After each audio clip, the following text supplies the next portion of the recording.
Well, here I am on the beautiful Bella. It's still a beautiful day. It's probably just after 3 in the afternoon, so the light starts to go quite quickly, but hopefully it lasts a bit longer today, just because it's clear and bright. I'm starting to really, at long last, get through to Madam Bella, and starting to really build a relationship. We have our moments because she's not established, but hopefully you'll be able to see a little bit of a difference in her, if only from the point of view of her straightness. She hasn't completely lost the head turning back, but it's so much better, and she is straighter, although I do feel that she could do with some McTimony treatment when I can get that organised for her. But she's an interesting case because, as I've said before, she's not an easy ride, and you kind of have to get through to the horse psychologically, because you know, we talk a lot about training and foundation training, but really it's not sort of like a set of sequences, a set of moves. It's not something that you can just run through from A to B, do this, do that, do the other, and you'll get this, that and the other. You have to really get through to the horse's mind, and you have to get it so that they're wanting to be with you when you're out on a ride. And this is particularly hard for Bella, who's always still, you know, trying to think of how she can wriggle out of something. And as I say, she has her moments, but the thing is, you can't with many horses, in fact I'd say with all horses really, there isn't a program with a set number of moves that you have to do to get a result, because they are all different. And with a sensitive mare like this, you can't just really be on her case in the accepted way. You have to sort of get through to her on a very subtle level, so that she gets to want to be with you rather than looking for elsewhere. Now she's looking around quite a bit, probably because I'm talking, but however, she has made great strides. On Monday it was her first time to go past the rubbish bin day. Not bin day because they put the rubbish in plastic bags on this lane, and when she came down the drive and saw our rubbish in plastic bags, she nearly had a heart attack.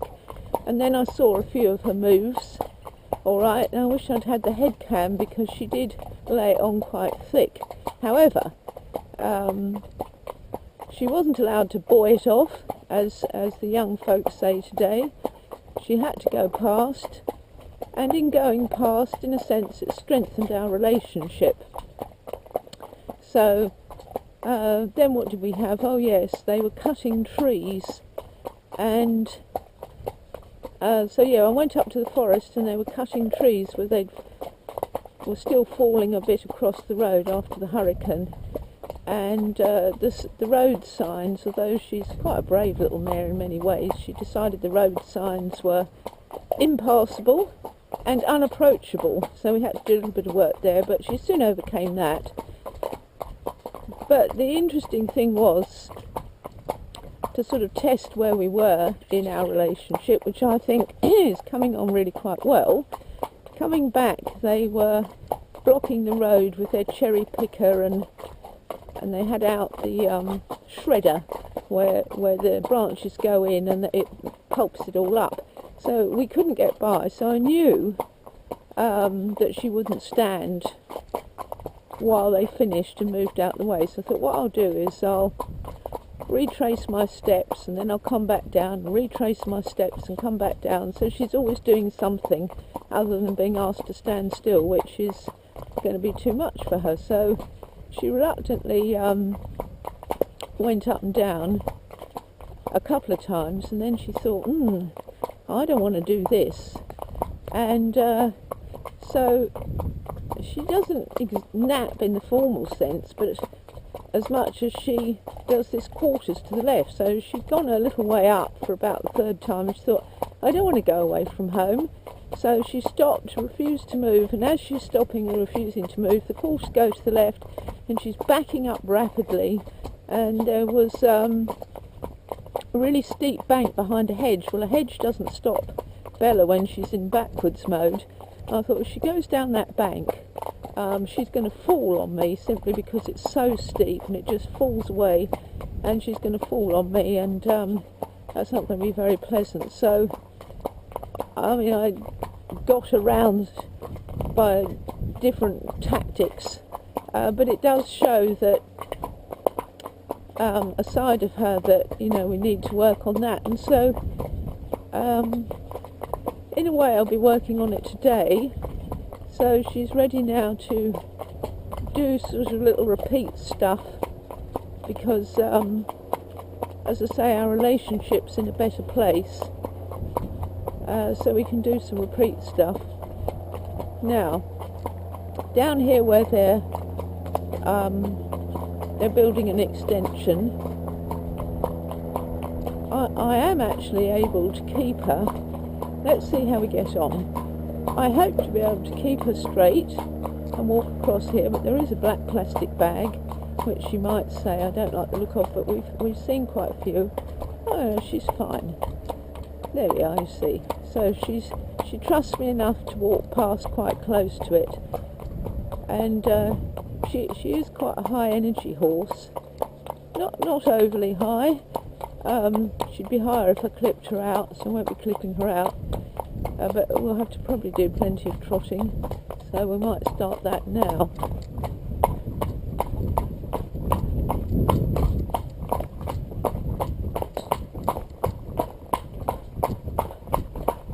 Here we go, Bella.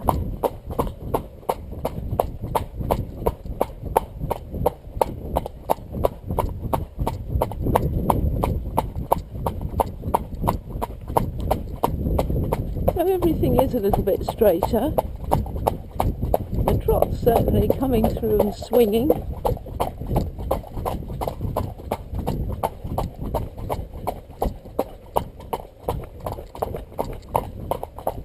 So I just had to have my left leg on there because there was a car poking out, and she thought she might shy at that. So I'm just going to keep this trot going with her till she sees some sense. And now the trot's speeding up. She's doing some kind of spraying in that field. I'm listening out with the traffic because I don't want to stop at the end. I can't hear a car, so off we go.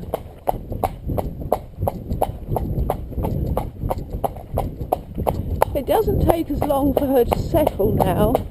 We don't have to do a marathon every day.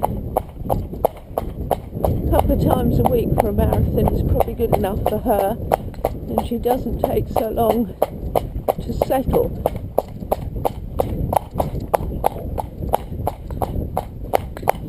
Right, on we go.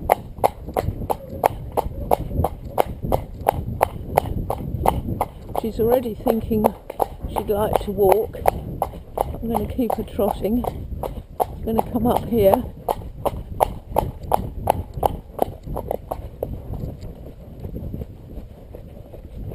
I've got my legs on.